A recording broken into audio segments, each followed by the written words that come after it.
And now we begin our look at the race for Franklin County Commissioner. This for District 1. Our first candidate in that race is Kim Lehrman. Ms. Lehrman, thank you very much for being here. Thank you. Well, first of all, we want to give you an opportunity to give an opening statement. 2 minutes for that. Okay. Hello, everyone, and thank you to the League of Women Voters for the opportunity to speak with you today. My name is Kim Lehrman, and I'm running to be your next Franklin County Commissioner for District 1. I was raised on my family's cattle and alfalfa farm, where I learned the value of hard work.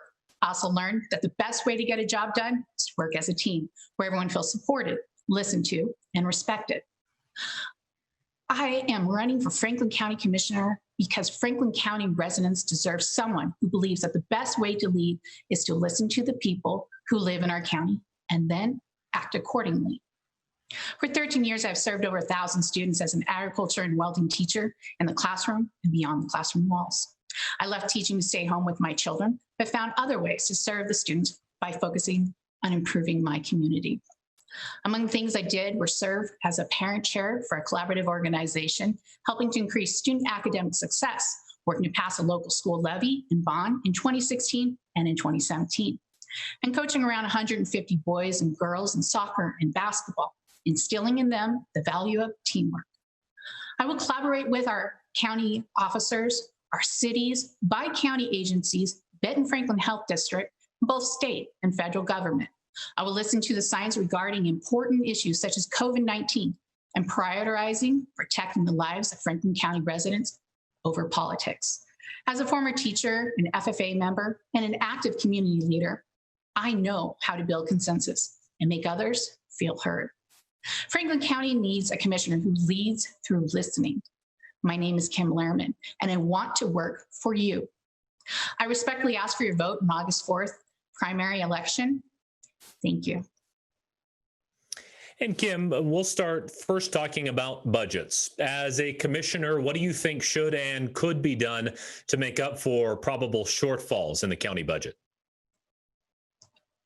Well, first, our budget needs to be examined very closely to be able to find out where we can be able to cut costs. Because right now the state is estimating to have about a 15% budget shortfall.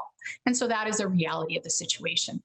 We need to appoint a budget task force to do a top to bottom analysis of the budget and suggest long-term governing priorities. That will help the county address the issue it has in having to deal with the budget crisis. Once the governing priorities are set, then as a board and county departments, we can have direction and find future planning instead of reactionary board leadership. One way that we can boost revenue is to promote economic investment in the county by working with our city governments to attract businesses that will generate more sales taxes. We can also hire a grant writer to be able to aggressively attract grants, so that way we can also have additional revenue. Right now, the county doesn't have that service, and that is a service that Benton County has that we could be able to model, or that they have modeled as an efficient use of their funds. Our citizens also should have a voice in the budget, and we should provide a survey to be able to, one, admit that there's budget for shortfalls, allow the citizens to understand the situation we're in, to allow them to be able to help prioritize too.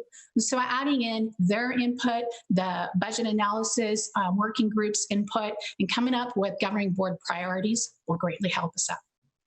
And hindsight's going to be particularly relevant this year. As we look back, do you think the commissioners from the two counties could have done more to help the Benton Franklin Health District reduce the spread of COVID-19 in those two counties? And if so, how could that have been done?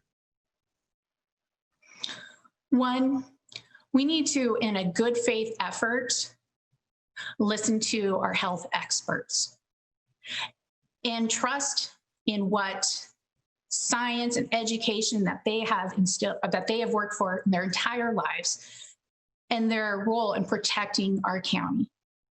And as we work closely with the Benton Franklin Health District, we follow the recommendations, and we stand united in wearing our masks and sharing with the county that as leaders, we wear a mask to protect you, to slow down the COVID-19 crisis, to be able to help protect our citizens and move us forward into phase 2.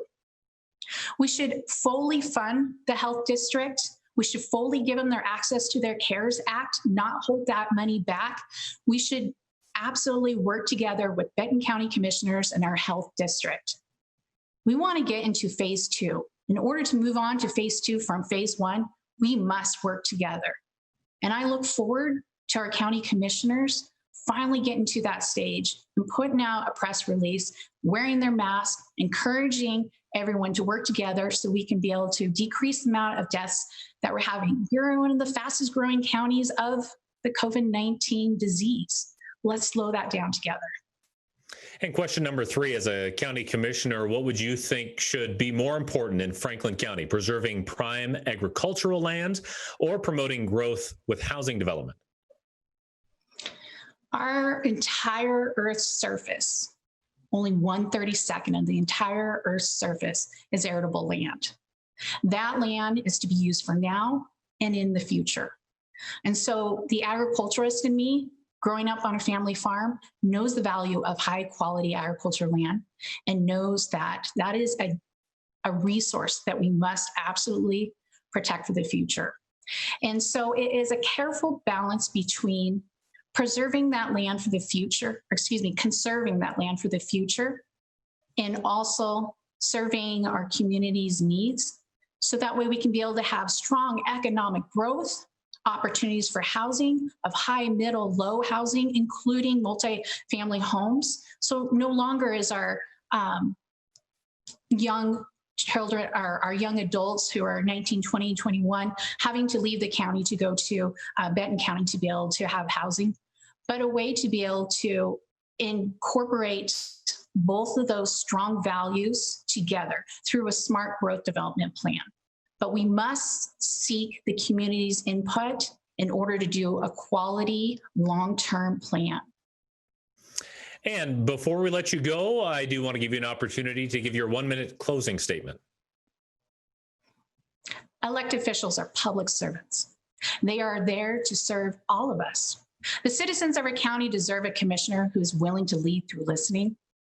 We deserve a commissioner who builds bridges, a leader who's willing to put people over politics and hear our county's diverse voices. We deserve a commissioner who will listen to science and policy experts, not attack them.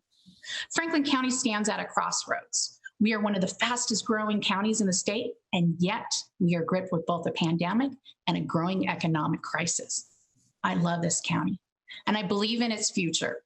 Franklin County voters have an important decision to make about what type of leader they want to serve them.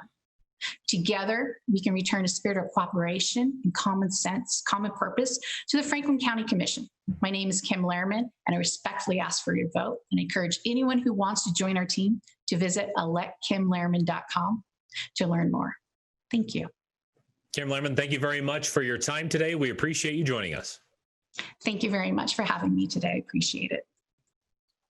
Our next candidate in the race for Franklin County Commissioner position, or District 1, is Brad Peck.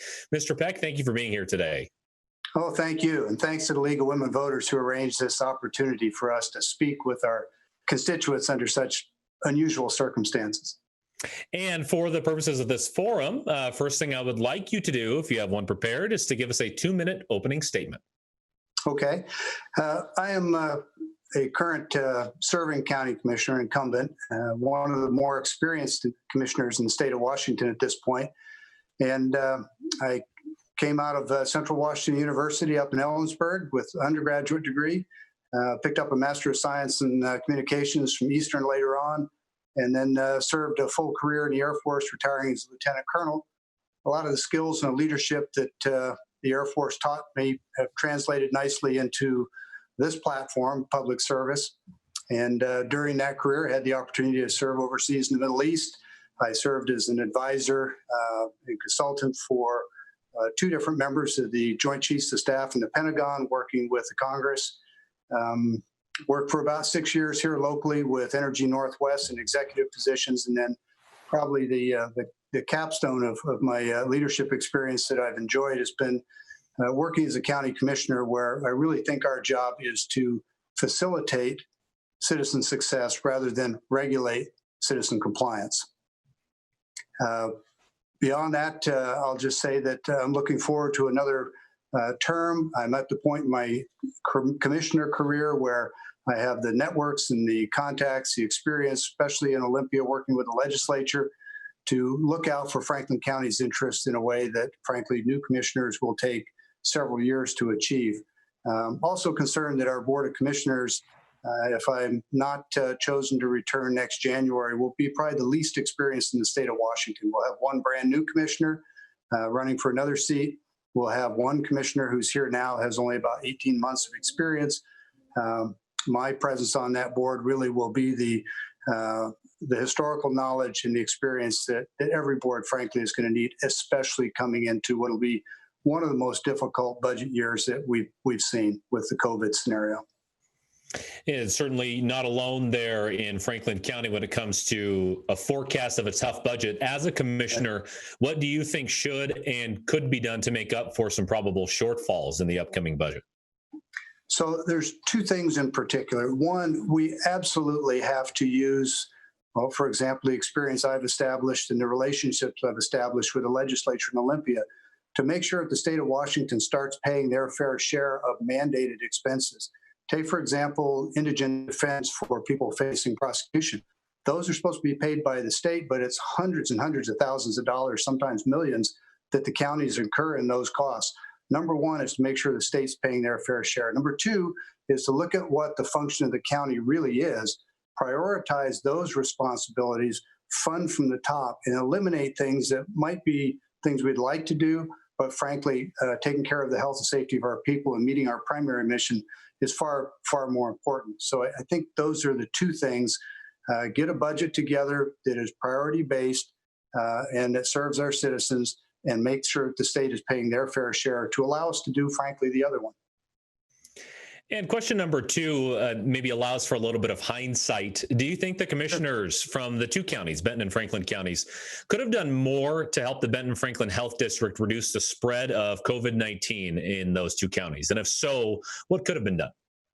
So, excellent question. I need to clarify, first off, that the Benton-Franklin Health District has its own board of directors, which coincidentally is the 6 commissioners from the two counties. So when we're sitting in that boardroom with the health district, we are not county commissioners. So there's two distinctly different roles. We have been active on the health district board, providing advice and counsel. But one of the things I learned working in the Pentagon for the Joint Chiefs of Staff is that you hire really exceptional people like the ones we have in the health district, and you give them a mission, and then you provide the support and the resources and the encouragement, and you get out of their way. If there's one thing, though, that I think that in hindsight that we probably should have done sooner and done better is to communicate with our constituents. This is a case of the health district not maybe fulfilling that role as much as we should have as a board. And at the same time, the county thinking, well, you know, that's really the health district's function. Let's not step in front of them. And it was really a case of two hands not talking to one another as much as they should. And in fact, I've dealt with that recently. I've encouraged the health district to hire professional communications counsel, and I spoke with them coincidentally this morning.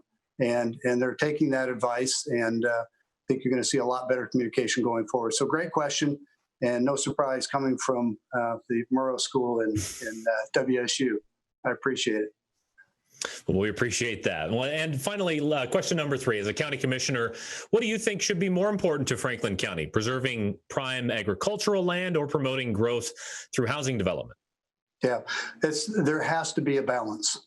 There's no question that we need a broad spectrum of housing, everything from the high-end housing that generates enough tax revenue to support programs for the benefit of the whole county, but we also need housing on the other end of the scale that's affordable and accessible and sufficient in numbers.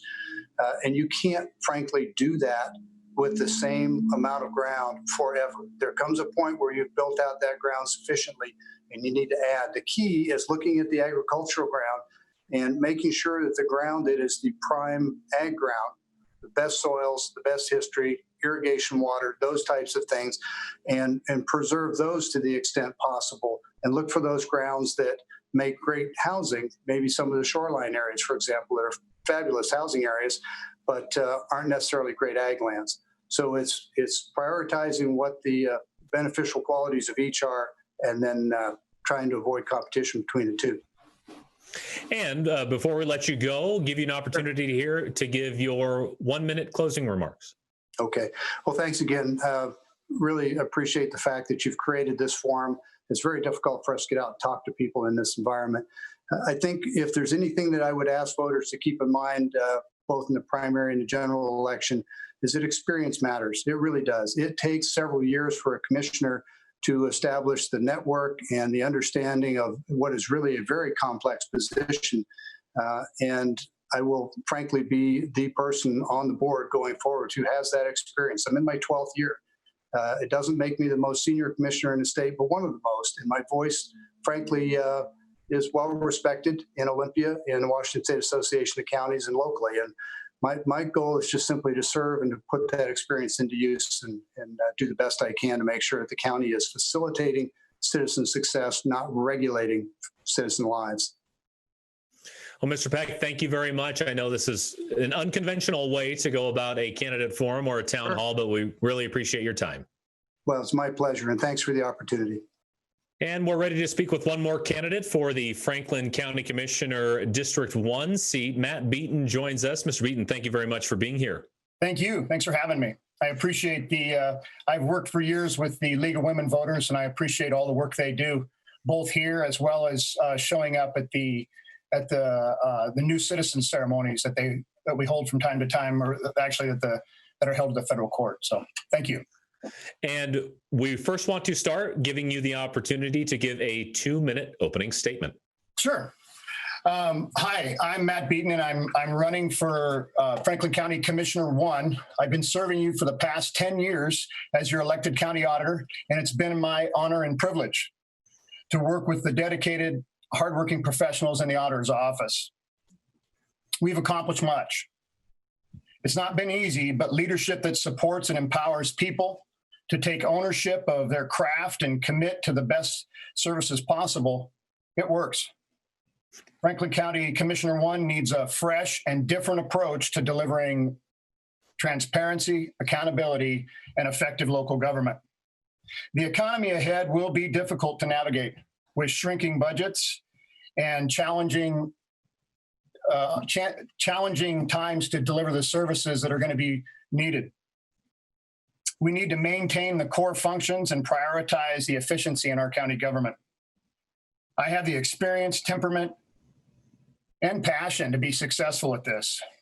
I can and will do that for the people of Franklin County. Thank you.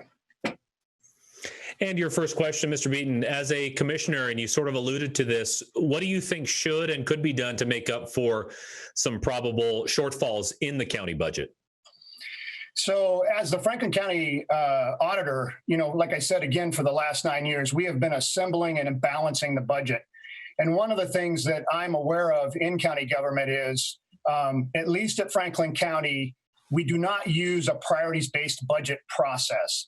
And that is one where, in fact, in my 9 years I've been there, we haven't held a single workshop that included on an ongoing basis. We hold budget workshops, but we have not held workshops that include all of the electeds as well as the other, the other directors of their departments. So I think, and it's a process that starts at the start of the year, identifies goals, and then lays out how we reach those.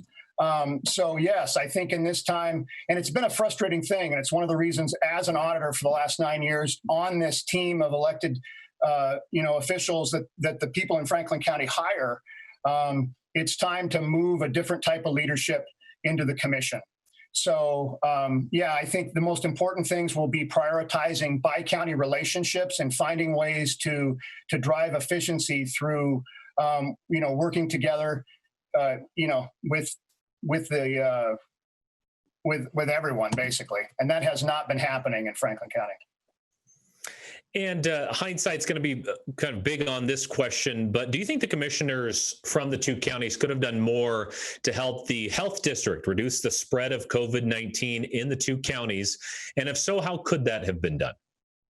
They're fantastic question, and it couldn't be more relevant to everything we're facing, and I think that we will continue to face with this virus through the fall. I got to tell you, I have, as somebody who is already elected and part of who the public depends on to speak up, why isn't the Board of Health meeting on a weekly basis to try to ask for, the metrics and drive what is important so that the people of the businesses, especially that are suffering out there, and I am telling you, I hear from them, I'm on the campaign trail all the time, and it is bad. So do I think they could have done more? Absolutely. I think they could do more starting right now today. I mean, to have these, to be in there on a regular basis, they're just now starting to ask the difficult questions about why the numbers don't add up. Or my background's in appraising. So one of the things you do in appraising is analyze data points all over the place. It's one of the reasons when I entered government 9 years ago, I landed at the auditor's office. We work with numbers, we work with ratios and efficiencies. And in this case, I believe the people at the health department are doing their best. They are just lacking definitive leadership, much like we're lacking at the county, with clear goals and setting things out and adjusting as the data comes in. So, yeah, I believe better goals and meeting more often would have been two pieces of real low-hanging fruit for the Benton Franklin Health. And the final question, as a county commissioner, what do you think should be more important to Franklin County? Preserving the prime agricultural land there or promoting growth and housing development? That is a great question. And again, it falls right into my background. I had the good fortune to sit through a meeting where they were looking at the growth boundary here, the Pasco Planning Department was. And I think we can have both, and I think we will have both. This is a fantastic place to live. It's been one of the fastest growing in the state as well as the country, meaning Franklin County. My background in real estate, makes me particularly tuned into the need for housing formation and what happens with people when they, can finally buy their first house. And Franklin County, quite frankly, has been the kind of bedroom community for the entire Tri-Cities community. So I think, working with those a lot of times in real estate, the counter interests, the FutureWise, Ecology, these guys end up, we kind of get vilified or they get vilified. I think you can bring them together. I think, though, the priority does need to be towards, understanding private property rights. But anyway, I think that's a really important thing to do, again, is to drive those priorities and bring everybody to the table. So preserving the farmland is an absolute must in Franklin County so we can grow the food that feeds the world. We are top in many of the areas at doing that. And, hay and livestock and the fruits and vegetables, all of the potatoes. So thank you. That was a fantastic question. And then before we go, your opportunity to give a 1-minute closing statement. It's going to be less than 1 minute, but it's pretty straightforward. Franklin County is a great place to live. I've lived here for 26 years. I got married here to my wife, Lisa, and we have 4 children, 2 in the military, and 2 are still in the Pasco School District. I have going to be a junior and a first grader over here at Ruth Livingston. So I started a small business in real estate. And for the last 9 years, I've been serving you as your county auditor. It is time for a change, and it is time to bring, the strong leadership and trusted experience that I have built up by working with people in the courthouse, and in particular, my staff. We will make this government successful by building the people in it, by taking their passion for what they do and using that to deliver the services you deserve. Thanks. Mr. Benton, thank you very much for your time and appreciate your responses. You bet. Hey, great job. Thanks.